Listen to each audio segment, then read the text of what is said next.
There are a lot of potential reasons why you might be experiencing trouble on Peacock TV. In today's tech video, I'm going to show you how to fix the most common problems with Peacock TV on your Skyworth Smart TV.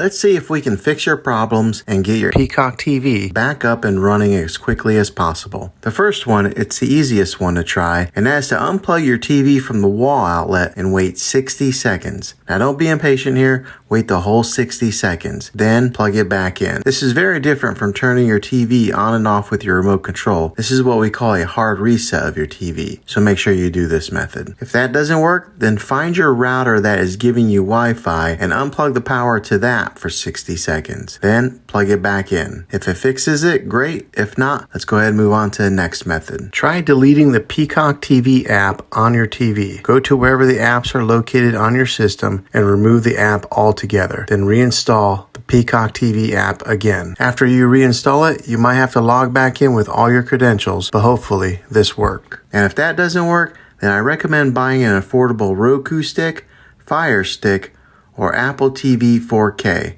and plug that into your TV and use that as your main streaming player. You'll be able to access Peacock TV that way. I'll put links in the description down below of where you can get one. Well, hopefully this video was helpful. If it was, go ahead and throw a thumbs up on it.